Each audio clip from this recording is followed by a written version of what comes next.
Welcome to Fully In It, a show for visionaries, leaders, entrepreneurs, and those who know they are called to so much more.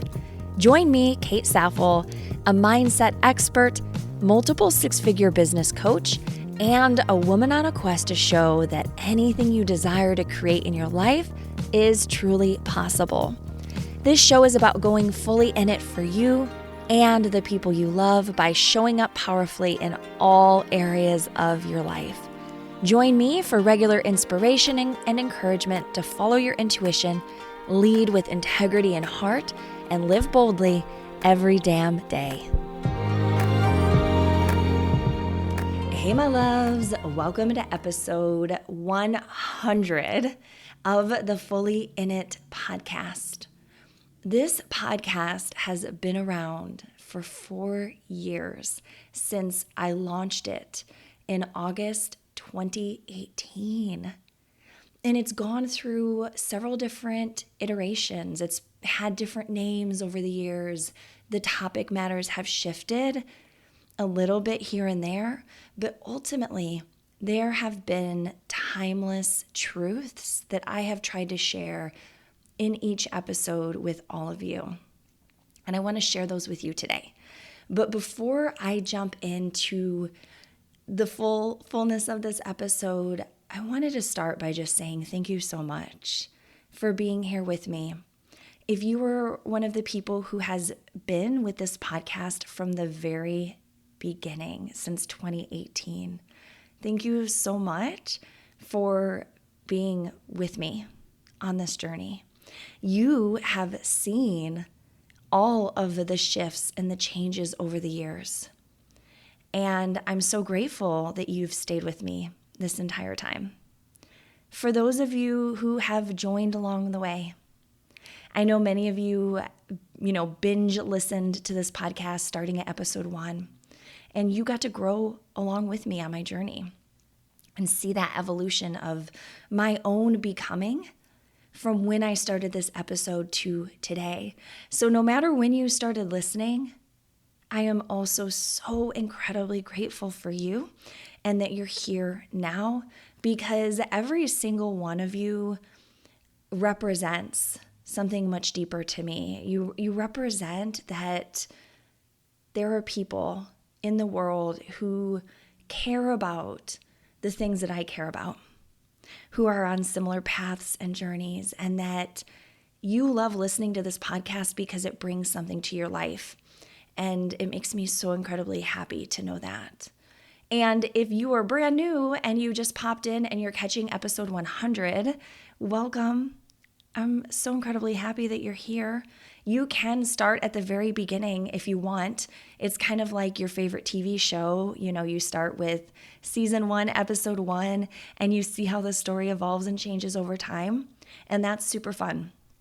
Or you can look at all of the different topics that I've talked about and trust yourself to pick the podcast titles that resonate most with you. And listen to those, and it's okay to totally bounce around and get what you need from this show. I mean, my goodness, there are 100 episodes, so I hope that you can find what you need.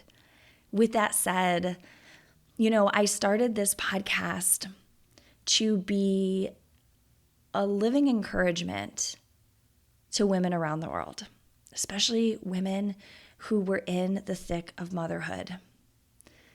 And at the time, what I saw was that a lot of what was geared toward moms really spoke to how hard it was, what a struggle it was, how overwhelming it was.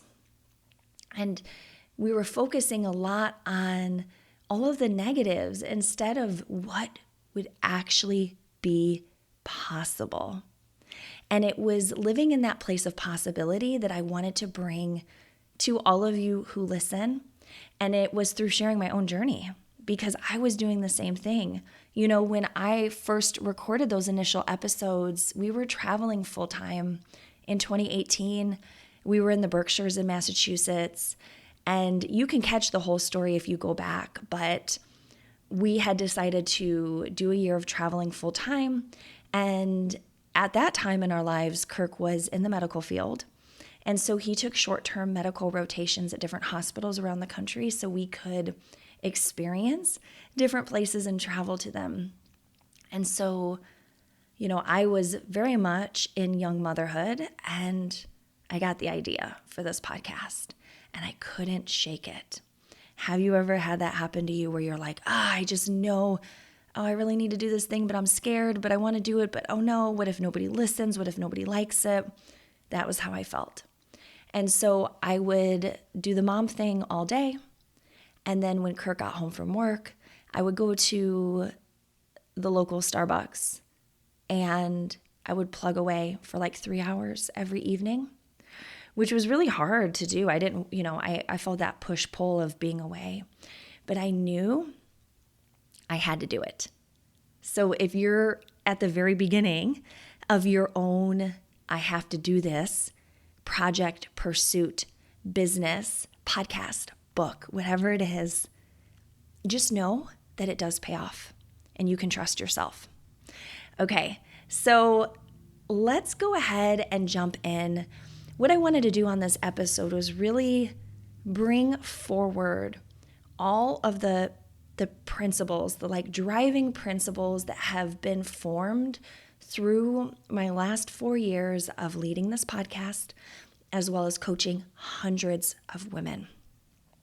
They are certain things that I believe with my whole heart to be true. And they guide the way that I guide you. And I want to give these to you today. Some of these are going to feel very similar. You're going to be like, oh, of course. I've heard Kate say that like a million times. And then maybe others you're not going to be as familiar with, and that's okay. But these are the framework for this community. These are our guiding principles. And I hope that they serve you deeply. So let's go ahead and jump in. So the first one that I want to start with is you do not have to be perfect.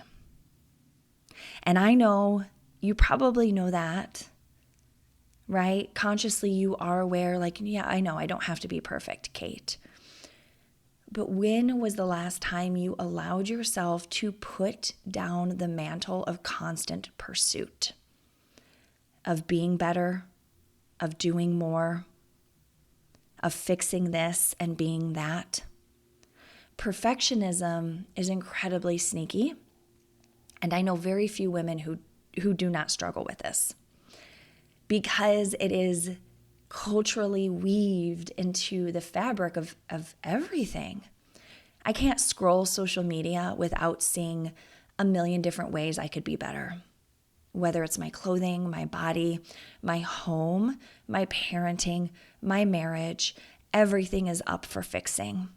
And I get it. We want to be better human beings. I know I do. I've been on a personal growth journey for a long time.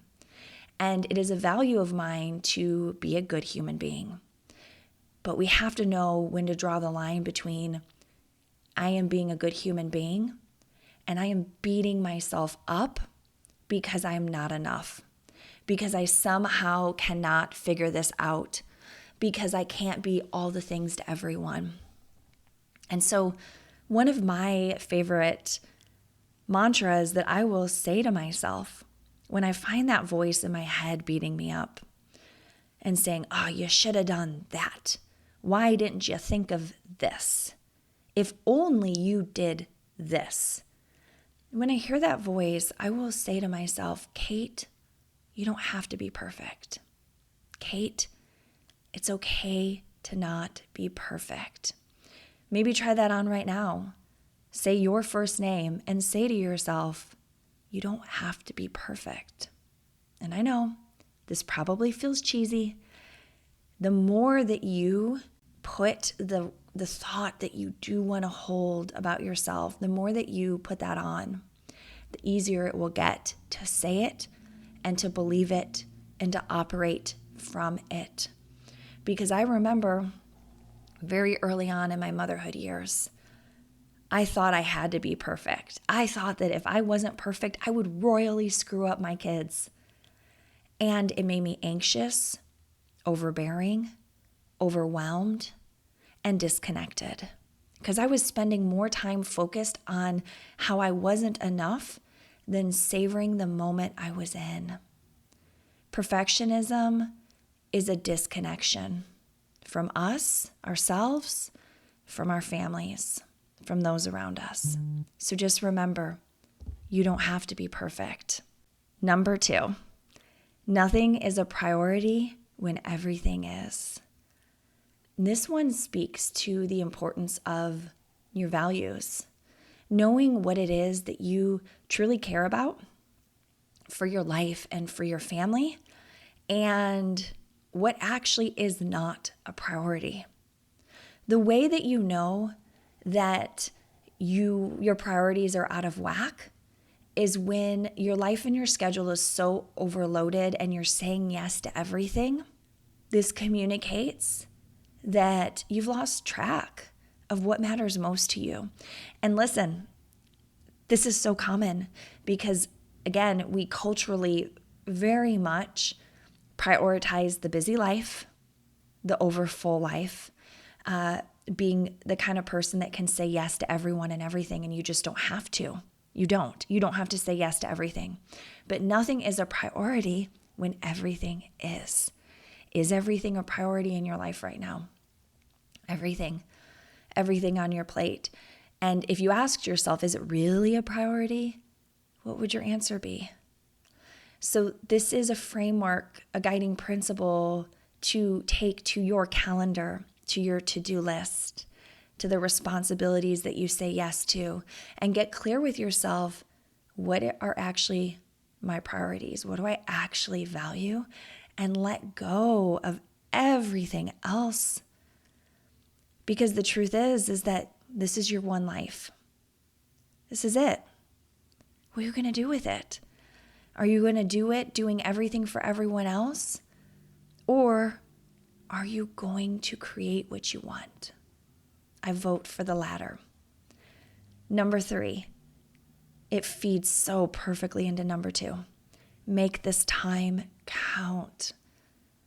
Now I know I am one of those people who, for better or worse, is very aware of the passing of time. There is something inside of me that sees it, measures it, and compares what I have created in my life so far to what is left. And I want to encourage you that you don't have to be neurotic or obsessed with the time. I don't think that that's healthy. But I do believe that we get to be aware of time. We get to be aware that time is limited, that it's always passing by, and that we have a finite amount of time with our kids home, with maybe our health, in this current iteration of you. It's a season. Seasons pass and change. And so, are you truly making this time count? Are you fully in it? Or are you checked out and disconnected? And if you feel checked out and disconnected, there's nothing wrong with you. It just probably means that you've got too much going on and it's keeping you from fully enjoying what you do have right in front of you. So let this be a guiding principle that helps you bring more of the emotions that you want to experience back into your life, the joy, the pleasure, the gratitude, the play. What would making this time count mean to you? For me, it means having the adventures, taking the trips, slowing down and playing with my kids, giving myself what I need for my own growth and my own journey. But above all, savoring those moments that seem so inconsequential, right? Like when you're all sitting on the couch together watching a movie. Those times count too. Number 4, you are the expert.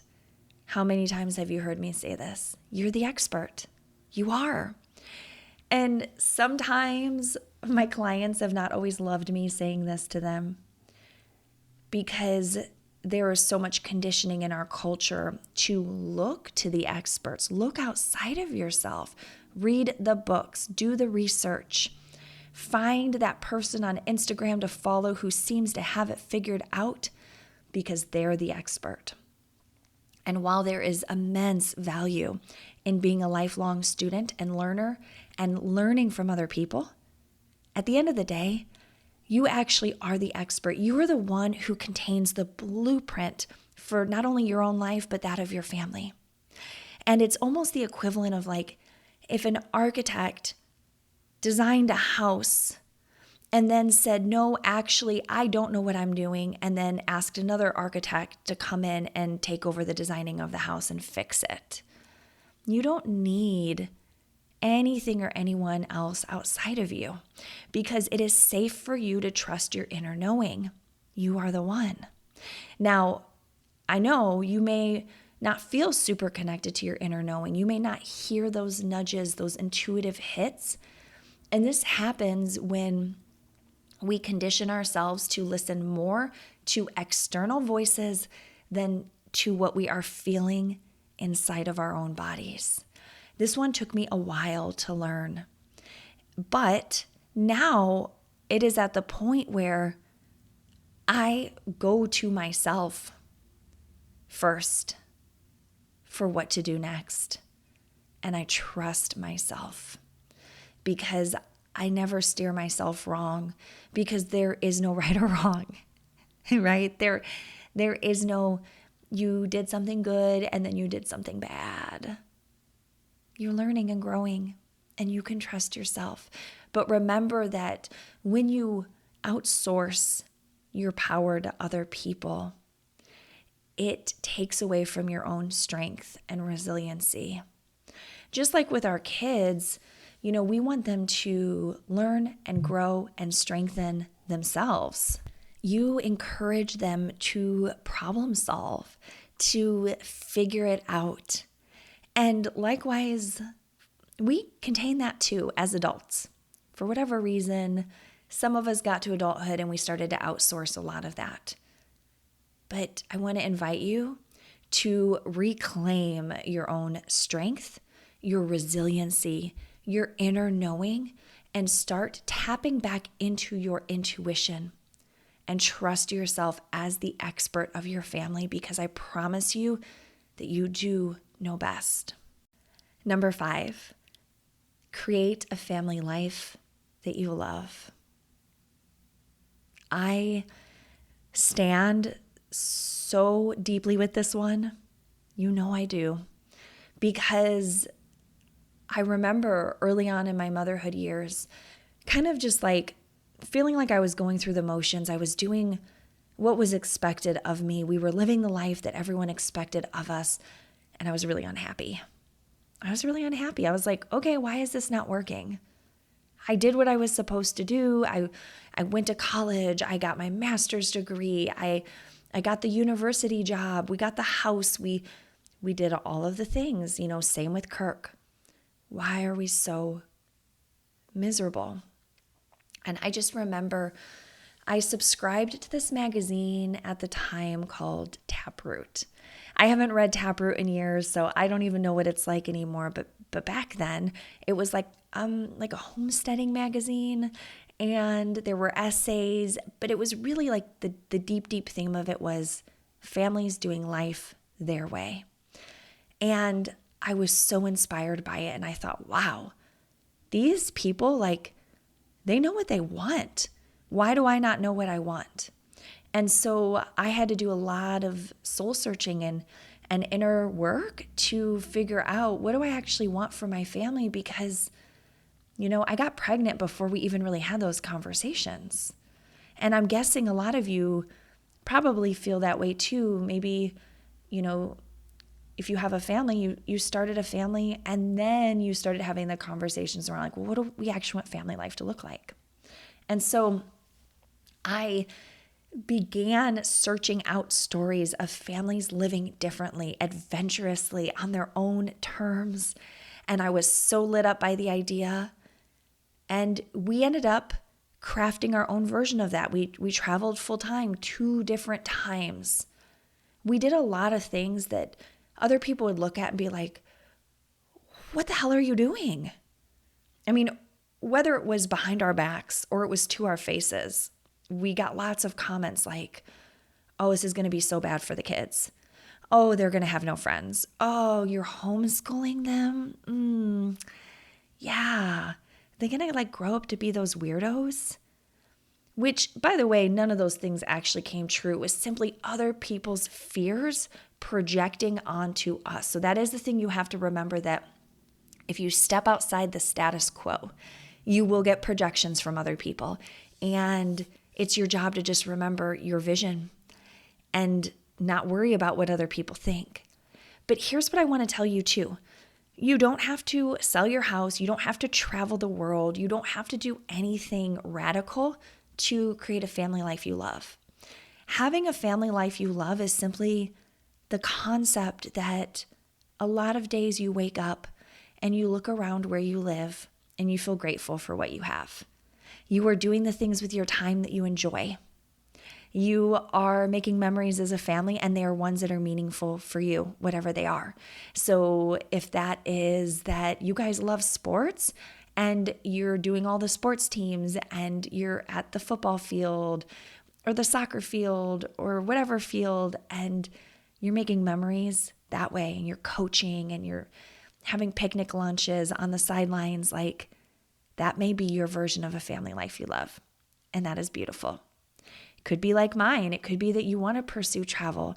You want to see the world with your kids while you're young and you're healthy and you're able to. And that's beautiful too. Define it for you. And I have lots of episodes on this, so there's plenty of guidance if you need it. But when you follow the step prior of being the expert, it frees you up to create a family life that you love. But no matter how old your kids are, whether they are babies in high school, maybe you don't even have a family yet. It's never too late and it's never too early. Today is the day. So sit with it, let your mind wander, and tap into what would be your perfect family vision. And perfect not meaning perfectionism, but perfect for you. If this episode is inspiring the hell out of you, and you want to take what you are hearing, and by the way, we are just getting warmed up and I cannot wait to dive into the rest of the guiding principles with you. But if you are getting fired up listening to this, you want to take this into your real life and create the change within you, within your home life, for your family, so that you feel more confident. You feel happier on a daily basis, and you know the way that you are leading yourself and your family forward. This movement of powerful women is happening within the Purposeful Moms Club in 2023. This is my group coaching program that happens quarterly, and the first round starts in January. I only make 7 spots available so that it's intimate, it's personalized, and you feel so supported throughout the entire 3 months. And it doesn't matter what kind of mom you are, work-at-home mom, stay-at-home mom, business mom, career mom. The diversity of this group is what creates the magic, and we are waiting for you.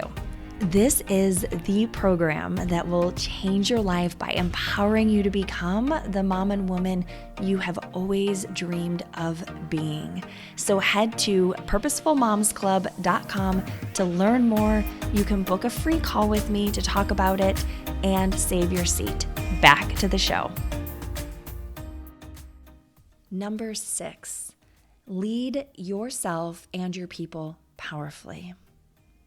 One of my favorite words is the word powerful. You hear me say it a lot. And the reason I use it is because it's a reclamation of a word that has typically been used for ill gains. When we think of people who are powerful, we might have negative connotations in our mind of the things that they do to hurt other people or get ahead in nefarious ways. And I love to take the word powerful to remind us women what we have within us. We are powerhouses. We have this incredible strength, and it is such a gift. And when we reclaim that power and we lead ourselves and our people with it, we can change the world.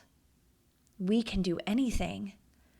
And leading yourself in your power means making the decisions, the choices, taking the actions that will positively change your life and that of your family and the people around you. When we lead ourselves, we are not victims. We are not accepting what's given to us, but we are intentionally deciding who we want to be, how we want to show up in the world. It is you moving out of being stuck and saying to yourself, I am the one who creates the life I desire. I am the one who knows what is best for herself and her people. And I am the one who will take the actions every day. I will trust myself. And I am powerful enough to do it. So every day you can ask yourself, am I leading in power? Or am I just accepting what is? Am I letting other people be in power who actually don't know better than me? The truth is that we need more heart-centered women to lead. We need more of you. We need you to stand up for the things that you believe in, to orchestrate change. And this starts in your home, because we always want to remember the home is the building block of the world that we live in. We think change only happens on, a big world level. And this is not true. It happens with each individual family. So start with you, lead yourself, decide who you're going to be, decide who you're going to be as a family. Show up in your power. Then you can do this. Impact at home and in the world. So you learn how to lead yourself powerfully, and then you decide, what is the impact I actually want to have? What is the legacy that I am going to leave on this earth? So when you are, 90 something years old and you are at the end of your life and you look back on your story, what was the story that you lived? What did people feel from you? How did you change their life? That is having an impact. Having an impact is when people remember the legacy that you left and the way that you made them feel. And this can be with our children. This can be in your community. And this can be on a much broader scale if you are leading in a business, in writing, in other leadership capacities. You get to also decide, what is your impact going to be in the world? When I started this podcast, I never knew that it would connect me with women all over the world. And I am just blown away still that I have been able to help and coach women on multiple continents. And that the reach of this podcast is massive. I never could have imagined that, recording these little episodes from the dinette table of my camper in the woods of Massachusetts in fall of 2018 and every other place in between that I have been. The truth is that you don't have to be born with a particular set of skills, traits, qualities to be a leader and to make an impact. You simply have to decide that you are willing, that whatever that message is within you that is just like dying to come out, that you are going to steward it and make sure that it gets heard. Okay, so that is it. Those are the 7 guiding principles. And I think an honorary number 8 would be just to decide. If you've heard me say that a lot during this episode, just deciding speaks to your power. And that sometimes we just overthink everything. And really, it is making a decision and getting behind it fully, having your own back. I hope that you loved this episode. And I want to ask you, this is episode number 100. If you have listened to a handful or more of this podcast and you haven't left a review yet, I would be so honored if you did.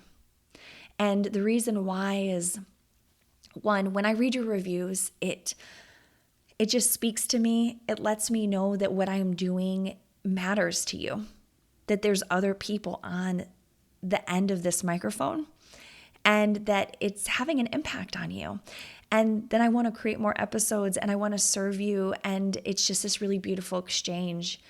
And secondly, it helps let other people know why they should listen to this podcast.